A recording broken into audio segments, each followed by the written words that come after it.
All right, I'd like to call to order the zoning committee of the Evanston Plan Commission. First order of business is determining whether we have a quorum. How many? There's a quorum present. Okay, thank you. Our only order of business here today is the approval of the minutes of the March 27th, 2019 meeting of the zoning committee. Does anyone have any comments or modifications to the minutes? I do. So there is a little bit of nothing of substance other than how you and I are referred to within the document. I believe in the second paragraph, starting Chair Lewis, I should be referred to as Commissioner Lewis. And then running down the page 2 of 4, third paragraph from the bottom, Commissioner Isaac should be referred to as Chairman Isaac. And then on the third page, third paragraph down, Commissioner Isaac should be referred to as Chairman Isaac.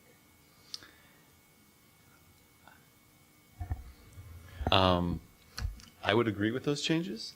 I think it's I think some old habits die hard. Yes, exactly. I don't blame anyone for their confusion. Do we have a motion to approve the minutes as modified by or with the proposed modifications by? So moved. Okay. All right. All in favor? Aye. Aye. All against? All right. The ayes have it. Those are approved 4-0, yes. And we'll make those changes. Thank you for those. And with that, I think we are done with all the items on our agenda. Does anyone have anything else?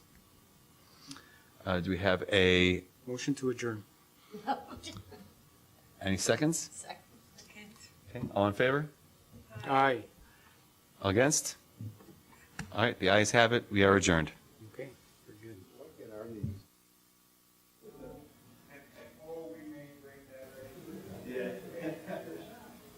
Is this it? No, I mean, is this it for the planning commission? Going right into it.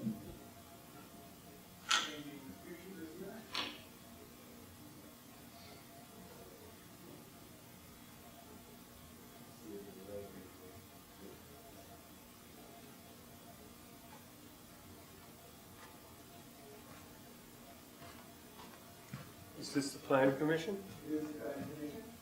We're already in, I guess. Are you planning on speaking? No. Not unless there's something on the agenda that I'm not aware of.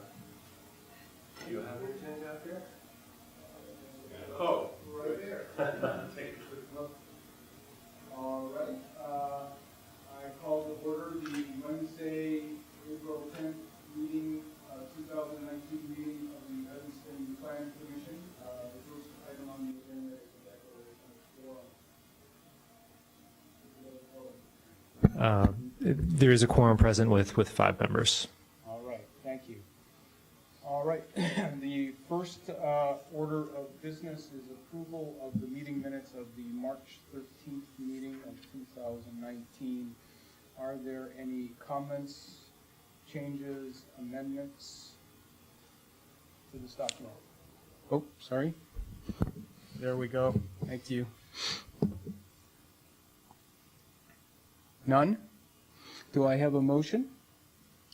Motion to approve the minutes? Commissioner Isaac. Second. Commissioner Halleck. All in favor? Aye. Aye. All against? No. All right, so the minutes are approved. All right, the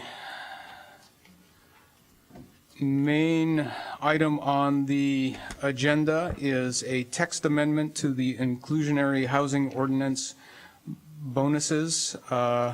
19 PLND-0025. I think we'll start things off with a presentation from Planning and Zoning Manager Mangum.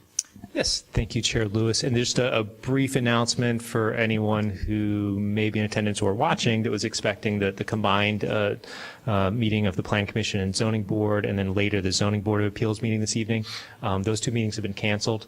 The items that were scheduled for that will come at a later date for the combined meeting, and for the Zoning Board portion of the meeting next week, next Tuesday on the 16th, we'll be meeting discussing the banquet hall on Howard Street.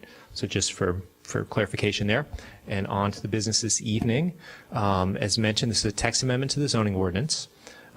Within the city code, in Title V of the city code, is our housing section that deals with the inclusionary housing ordinance.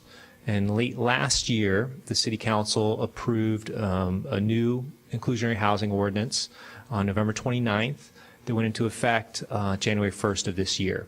So there are a number of changes within that ordinance, some of them being that the affected developments, the threshold was reduced to 5 or more dwelling units.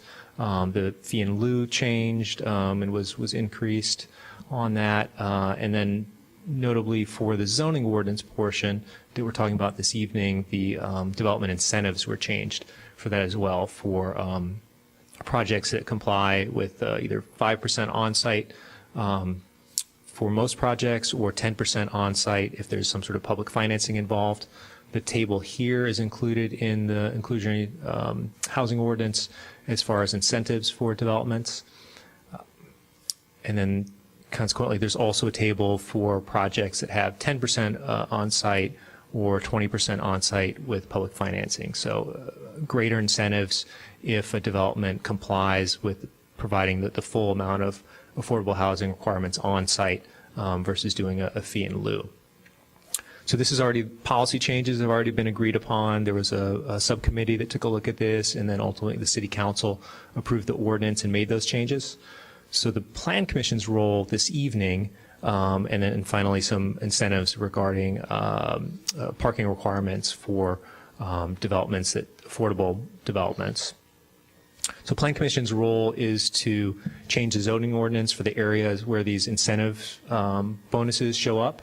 So that would be in each section of the code that allows for residential development.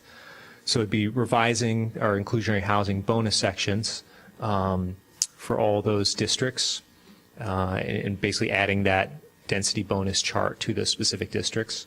So that's the main portion.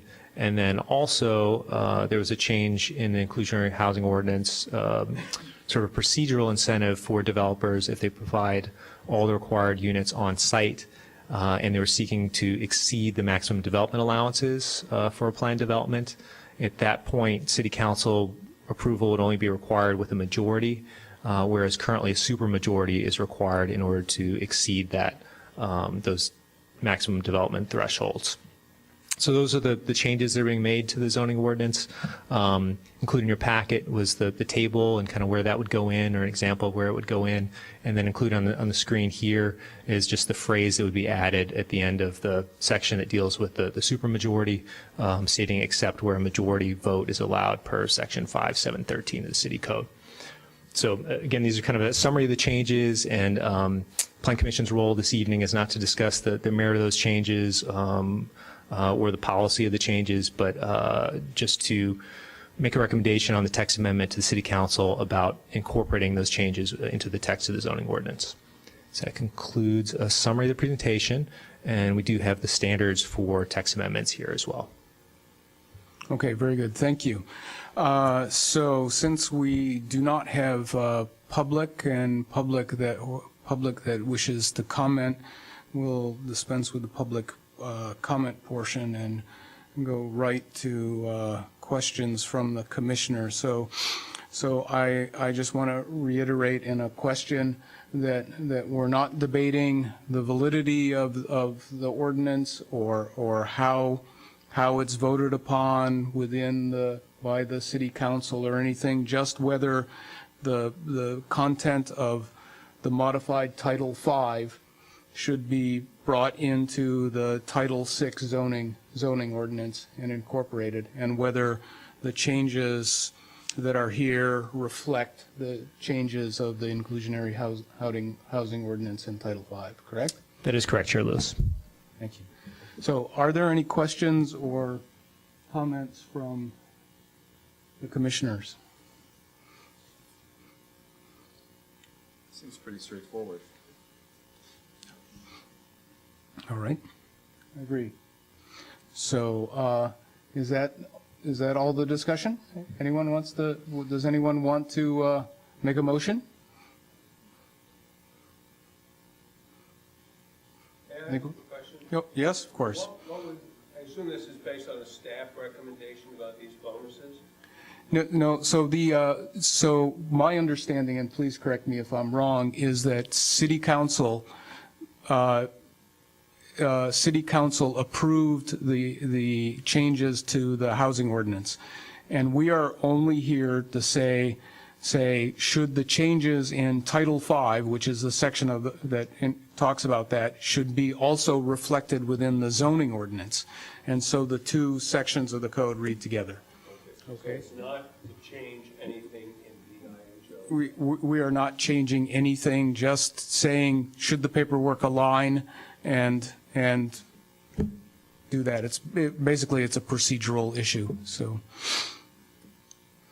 Yeah, and the standards are available here, and staff has provided a recommendation. That staff believes that the standards have been met. All right, so why don't we just go through the standards, if you would, and we can just yay or nay them as a matter of course. Yes, so whether the proposed amendment is consistent with the goals, objectives, and policies of the Comprehensive General Plan as adopted and amended from time to time by the City Council. Well, obviously, it's from the City Council and consistent, yes. Whether the proposed amendment is compatible with the overall character of existing development in the immediate vicinity of the subject property. That's not applicable, I would say. Whether the proposed amendment will have an adverse effect on the value of adjacent properties. Yeah, I would say not applicable, yeah, And the adequacy of public facilities and services. and not applicable. So, all right, I think it meets the standard. So, any further discussion? No. No? No. All right. So do I have a motion?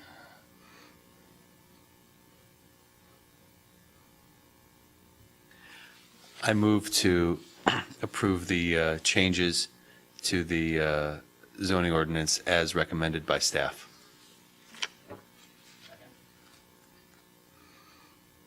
All right. I believe we should have a voice vote.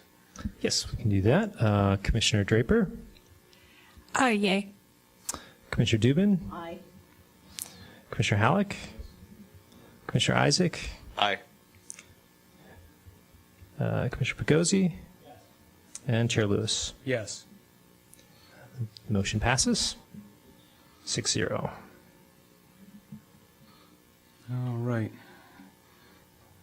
Is there any other business that anyone, since that motion is approved, we can move on to the last of the agenda items. There's other business. Is there any other business that has come up? No? All right. So this is the chance for public comment. Is there any public comment on the issues brought today? Okay. So the last item is, that should conclude our business. Is there a motion for adjournment? I so moved. Second. All right. All in favor? Aye. Aye. All against? All right. This meeting of the Evanston Plan Commission for April 10th is adjourned. Thank you.